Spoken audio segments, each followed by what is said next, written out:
Hey guys, let's try to understand something about Russian formalism and new criticism.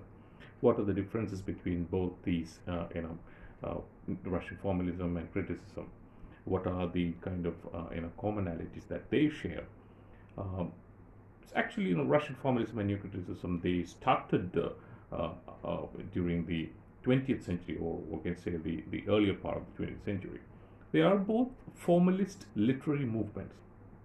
One started in St. Petersburg in Russia. The other one, new criticism, it originated in United States of America. That is the kind of upliftment that gave a different focus into understanding texts.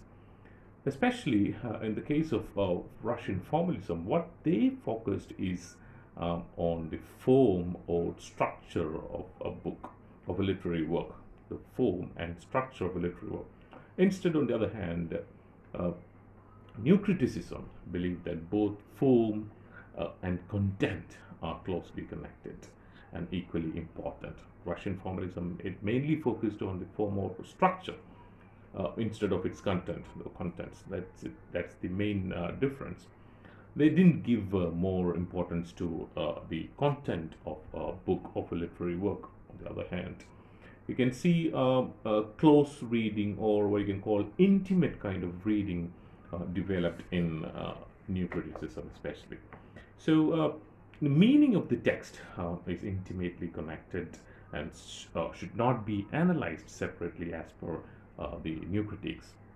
You know, uh, new criticism as a special school of thought developed and originated in the United States of America when the new criticism, the work by J.C. Ransom in 1941, uh, came into the field. Following the footsteps of J.C. Ransom, we had I. Richards, who wrote the practical criticism of understanding text in a practical manner, and tradition and individual talent by T.S. Eliot, another famous new critic, and we have the intentional fallacy by Wimsatt and Beardley, and we have the seven types of ambiguity by Emerson. These are some of the key responses or key areas in which new critics develop their thoughts about understanding a text, understanding especially a prose or poetry, be it prose or poetry. They have these kind of approaches. And in both these literary scholarships, the work of literature or text itself, in fact, is considered crucial and is studied independently of its context or author's intention. So, moreover, both these schools of thought, they mainly focus on poetry. Majority of their works, majority of their thoughts focused only on poetry. Despite these many similarities, there are some notable differences between these two literary schools as well, which we will discuss in a later stage. Since you have Russian formalism to touch in a bit, and new criticism is also there as part of our study this semester, we'll have to go through uh, basic ideas, the fundamentals of Russian formalism and new criticism. All right. So, Viktor Shklovsky was another great Russian formalist who was actually part of the Society of the Study of Poetic Language in Russia in 1916, the earlier part of the 20th century. And you have the Moscow Linguistic Circle, which started in 1915 in St. Petersburg, which is also wherein you can have Roman Jakobson as part of the Moscow Linguistic Circle. These guys actually developed the kind of thought, um, excluding content of poetry. What they focused is just form and structure of the work of poetry, we can say. Well, on the other hand, as I mentioned before, new criticism, the new critiques of America, they focused mainly on form and content. They not avoided the structure, but they set apart a different style for structure. They set apart some kind of formalities for structure. In order to understand structure, they gave more importance to form as well as content. Then only you'll be able to understand the text in the depth of meaning. It's kind of close reading, intimate kind of reading is required in order to understand literary work. This is, kind of a different approach from what we've studied in W.H. Hudson. Wherein Hudson, they said Hudson, he was uh, giving us a kind of an advice when we go through a study of literature, an introduction to the study of literature.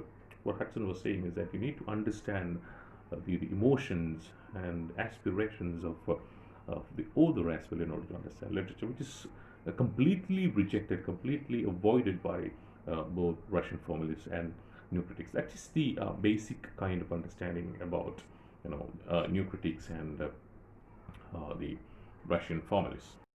All right, let's discuss something about the style of literary new critical style. In fact, new critics and Russian formalists, wherein you can see that both new critics and Russian formalists they focused basically on poetry, even though they have tried to understand literary texts which are on in the prose category as well.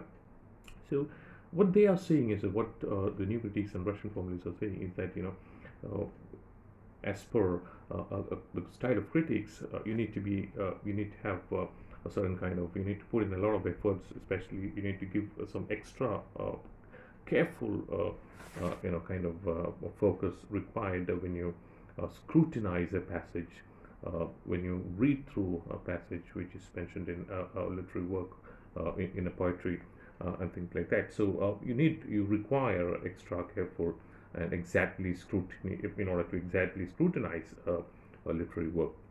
And they've given kind of focused on form of literary work instead of the other kinds of other aspects which have been mentioned by other kind of critics like reconstruction or structuralism or any other kind of critical work, critical school of thoughts, especially. What, on the one hand, you can see the Russian formalists they gave more focus on form of literary work instead of the content, like in studying formal devices like rhyme, meter, rhythm, syntax, and narrative technique. And but when it comes to new criticism, you can see rhyme, meter, setting, characterization, plot. All these were used to identify the text, in especially in order to find the inner meaning which is being depicted in a literary text. Additionally, you can see that the new critics looked for paradox or the language of paradox, especially ambiguity, irony, tension. Uh, Especially these are kind of they need to help establish a single best and most unified interpretation of the text. So they believe in these kind of approaches. Like, we need to find out the language of paradox, which is mentioned in the text, the language of opposites. What the author meant might be exactly different from, or it would be an entirely opposite theme, which will be coming through the identification of new critique or ambiguity. Uh, Faulty kind of things will be also mentioned in a text in a literary work. The irony, the kind of irony, the language of irony, the language of ambiguity, the language of paradox. These things will be given more care by new critics. So these are all in order to help establish the single best and most unified, that peculiar kind, that specific and peculiar kind of interpretation of a literary text. All right, so according to new critiques, the structure and meaning of the text is, or the structure and especially the meaning of the text are closely connected, and it cannot be analyzed separate, cannot be separated, or it cannot be analyzed separately. Their main focus is on the text itself. They exclude kind of factors like the author's intention, reader's response, the moralistic bias, and historical or cultural context, the emotions of the author in any form of analysis. They're not at all interested in these kind of approaches like reader response or moralistic bias, historical and cultural kind of context form of the analysis. Moreover, they consider close reading of the text. As it is, in fact, a good way to interact with the text. So they gave more importance to the text than its external features. So uh, what we can understand from these things, these similarities and differences between Russian formalism and neo-criticism, is that as its name suggests, they are two absolutely beautiful formalist literary movements that took place in the first half of the 20th century, and it keeps on growing when you have a lot of literary texts out and display. So, in new criticism, believe that both form and content are equally important. On the other hand, as I mentioned before, Russian formalists saying that they are focusing simply on form and the meaning of the text. That's it for this part, especially about that's all about the basics, the fundamentals of new criticism and Russian formalism. Let's go into more when you deal with when we deal with Clean Brooks later in the session. Thank you so much. Have a good day.